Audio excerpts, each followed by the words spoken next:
Assalamualaikum warahmatullahi wabarakatuh. Saya Muhammad Radiansa Sauki dari Prodi Informatika dengan NPM 123111015. Di sini saya akan menjelaskan penyelesaian soal transportasi distribusi pupuk menggunakan metode FAM.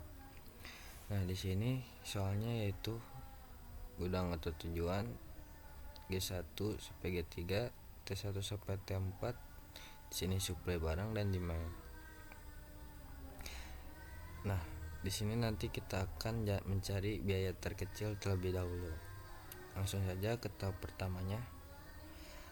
Pada tahap pertama kita menghitung penalti pada setiap baris dan kolom.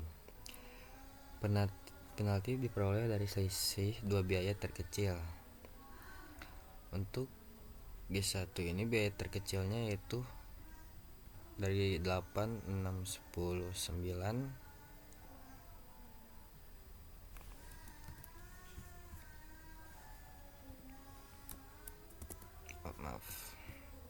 dari 10 9 yaitu G1 nya yaitu 8 dan 6. Maka di sini 8 dikurang 6 sama dengan 2. Lalu G2 nya dari 9, 12, 13, 7 yang paling kecilnya yaitu 7 dan 9. Maka 9 dikurang 7 sama dengan 2. Lalu kita cari G3 nya juga yang paling terkecil yaitu 5 dan 9. Maka dikurangkan 9 dikurang 5 sama dengan 4. Lalu sama selanjutnya 9 dikurang 8 yang paling kecil 9 dan 8, keduanya 9 dan 6, 13 dan 10, 7 dan 5. Setelah kita mencari biaya yang terbesar yaitu 4. Karena itu kita dipilih baris pada G3. Biaya terkecil pada G3 adalah 5 di T4.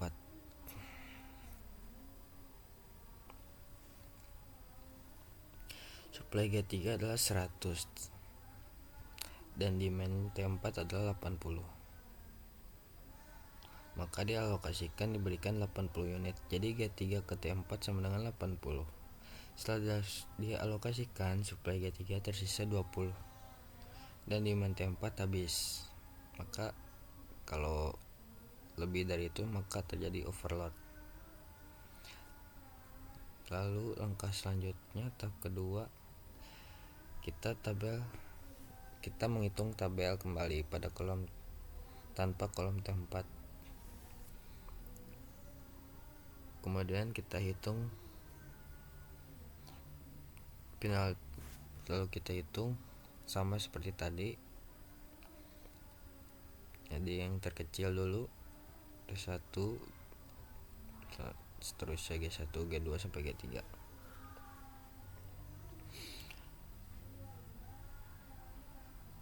Nah, di sini pada tahap 2 yang paling biaya terkecil pada 9 dan T2 nya adalah 90.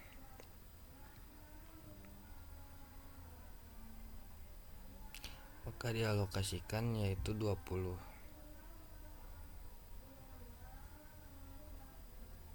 Setelah dialokasikan suplai G3 kan habis.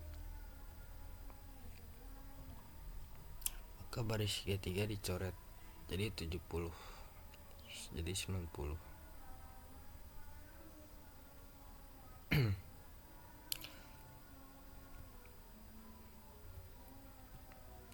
Lalu tahap selanjutnya yaitu tersisa 2 gudang yaitu G1 dan G2. Yang belum terpenuhi yaitu T1 70, T2 nya 70.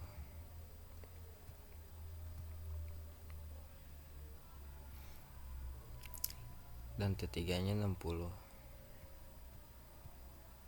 Kemudian kita hitung kembali penaltinya yaitu penalti terbesar pada kolom T2. Biaya terkecil pada kolom T2 adalah 6 dan dari G1.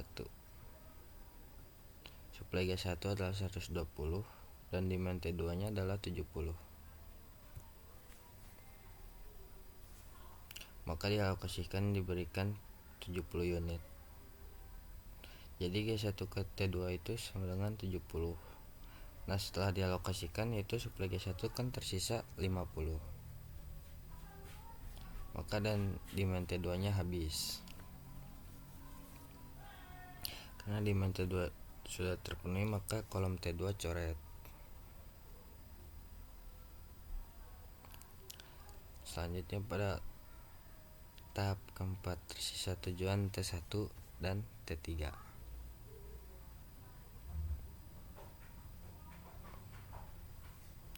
Kita hitung kembali seperti tadi penaltinya setelah menemukan biaya terbesar pada kolom T3 yaitu 60.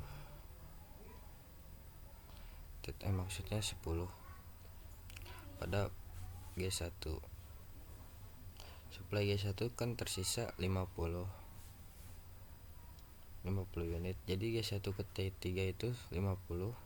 Setelah dialokasikan suplai G1 habis dan demand T3 tersisa 10. Karena suplai G1 habis, maka baris G1 dicoret.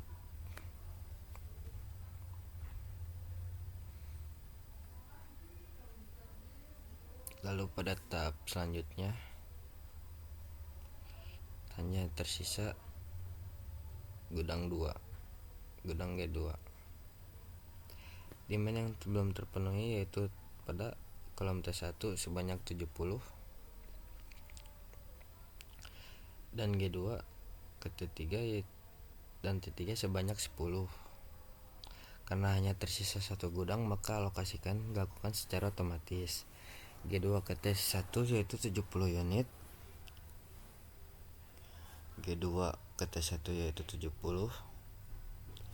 dan G2 ke T3 yaitu 10. Maka seluruh supply dan demand sudah terpenuhi. Hasil akhirnya yaitu menggunakan metode FAM, G3 ke T4 sebanyak 80, G3 dan T2 sebanyak 20, G1 ke T3 yaitu sebanyak 50, G2 ke T1 sebanyak 70, dan G2 ke T3 sebanyak 10. Selanjutnya kita menghitung total biaya distribusinya.